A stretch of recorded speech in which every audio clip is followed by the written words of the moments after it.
ঘুষের টাকা দিয়েও কোরবানি দিচ্ছি, সুদের টাকা দিয়েও কোরবানি দিচ্ছি, নেশা বিক্রির টাকা দিয়েও কোরবানি দিচ্ছি, দুর্নীতি করেও কোরবানি দিচ্ছি, আরেকজনের হক মেরেও কোরবানি দিচ্ছি। আপনি কিভাবে আশা করেন আপনার এই কোরবানি আল্লাহর নিকটে গ্রহণযোগ্য হবে? আল্লাহ পাক রব্বুল আলামিন আপনার তাকাব্বুরিটাকে দেখবেন না, আপনার অহমিকাটাকে দেখবেন না, আপনার দম্মটাকে দেখবেন না। আল্লাহ পাক রব্বুল আলামিন দেখবেন আপনি আল্লাহকে কতটা ভালোবেসে এই কোরবানিটা করেছেন। ইসলাম এবং ঈমান হচ্ছে একটা ত্যাগের নাম। আজকে আমরা একটা বিশাল নিদর্শন যা আমরা কোরআন থেকে জেনেছি, যার ইতিহাস থেকে শিক্ষা নিয়ে রাসূল সাল্লাল্লাহু আলাইহি ওয়াসাল্লামের শেখানো পদ্ধতিতে আজকে পর্যন্ত আমরা এবং কাল কিয়ামত পর্যন্ত এই মহান নীতি কোরবানি চালু রাখব ইনশাআল্লাহ। সম্মানিত উপস্থিতি, কোরবানি শব্দের অর্থই হচ্ছে স্যাক্রিফাইস। কোরবানি শব্দের অর্থই হইল ত্যাগ। আমরা এই কোরবানিতে কি ত্যাগ করলাম, কি স্যাক্রিফাইস করলাম? কোরবানির একটা সংজ্ঞা আছে। সংজ্ঞাটা হলো আল কুরবানু মা ইউতাকাররাবু বিহিল্লাহি তাআলা। কোরবানি ওই মাধ্যমকে বলা হয় যার দ্বারা আল্লাহ পাক রব্বুল আলামিনের নৈকট্য হাসিল করা যায়। এই কুরবানির গুরুত্ব কি, কেন কুরবানিটা আমরা করছি, আর আমাদের কুরবানিতে করণীয় কি? ইহুদি খ্রিস্টান বেদিন মুশরিক কাফেররা তারাও কুরবানি করত। তারা সেই কুরবানি করে সেই রক্ত হাতে মেখে নিয়ে এসে তারা তাদের দেবদেবীর গায়ে লেপন করে দিত, সেই গায়ে তারা সেটা মেখে দিত। আল্লাহ পাক রব্বুল আলামিনের হাবিব জনাবে মুহাম্মদুর রাসূলুল্লাহ সাল্লাল্লাহু আলাইহি ওয়াসাল্লামের উপর যে আয়াতে কারিমা নাজিল হয়েছে, লা ইয়ানালাল্লাহু লুহুমুহা ওয়ালা দিমাউহা ওয়ালাকিন ইয়ানালুহুত তাকওয়া মিনকুম।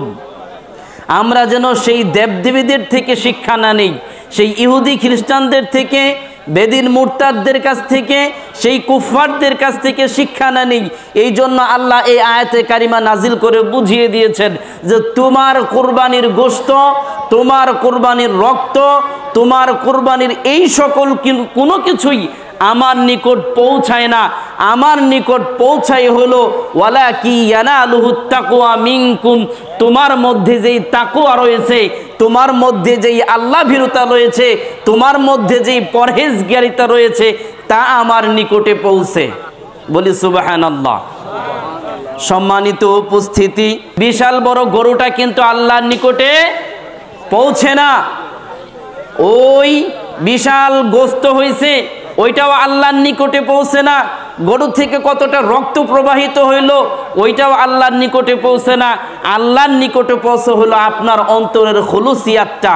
আসলে আপনি কি জন্য কোরবানিটা করলেন?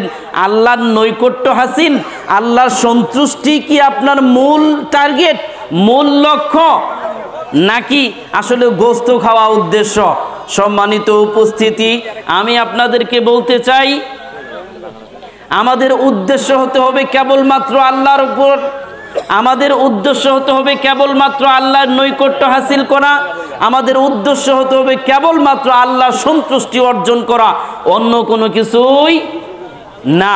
তবে বোঝার স্বার্থে সহজ করে বলছি, আমরা বাড়িতে নতুন ঘর দেই, বাড়ি করি, সেই ঘরের যদি জানালা কাটি, সেই জানালা যদি আমরা কাটি কি জন্য কাটবো?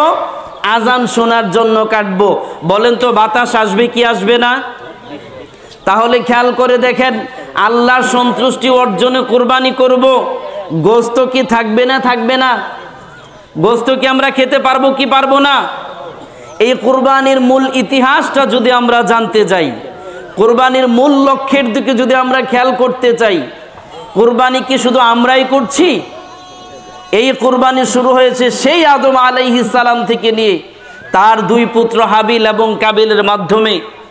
তাদের কুরবানি আল্লাহ পাক রব্বুল আলামিন নিদর্শন করেছিলেন কি কার কুরবানিটা কবুল হয় এইটা তাৎক্ষণিক দেখা যেত। অর্থাৎ যার কুরবানিটা কবুল হতো আকাশ থেকে একটা রশি এসে একটা আগুন এসে ওই কুরবানিটাকে জ্বালিয়ে দিত, তাহলে বোঝা যেত তার কুরবানিটা কবুল হয়েছে। আর যার কুরবানিটা কবুল হতো না তার গোশতটা ওই জায়গায় অমনিভাবে পড়ে থাকতো। সম্মানিত উপস্থিতি, আল্লাহ পাক রব্বুল আলামিন আমাদের প্রতি ইহসান করেছেন, আল্লাহ পাক রব্বুল আলামিন আমাদের প্রতি দয়া করেছেন। কারণ আমরা যে কুরবানি দেই যদি সেই প্রথা সেই রীতি সেই রেওয়াজ চালু থাকতো তাহলে আমরা বড় সমাজের মধ্যে লজ্জায় পড়ে যেতাম। কথা বলেন ঠিক কিনা? সম্মানিত উপস্থিতি, কারণ ঘুষের টাকা দিয়েও কুরবানি দিচ্ছি, সুদের টাকা দিয়েও কুরবানি দিচ্ছি, নেশা বিক্রির টাকা দিয়েও কুরবানি দিচ্ছি, দুর্নীতি করেও কুরবানি দিচ্ছি, আরেকজনের হক মেরেও কুরবানি দিচ্ছি। আপনি কিভাবে আশা করেন আপনার এই কুরবানি আল্লাহর নিকটে গ্রহণযোগ্য হবে? সম্মানিত উপস্থিতি, এই কুরবানি আল্লাহর নিকটে গ্রহণযোগ্য হবে না। তাই আমরা অবশ্যই কুরবানি দিব নিজের বৈধ উপার্জনে, উপার্জিত থেকে, হোক না সেটা একটু ছোট, হোক না সেটা আকারে একটু ছোট, কিন্তু তা আসে যায় না। আল্লাহ পাক রব্বুল আলামিন আপনার তাকাব্বুরিটাকে দেখবেন না, আপনার অহমিকাটাকে দেখবেন না, আপনার দম্মটাকে দেখবেন না। আল্লাহ পাক রব্বুল আলামিন দেখবেন আপনি আল্লাহকে কতটা ভালোবেসে এই কুরবানিটা করেছেন।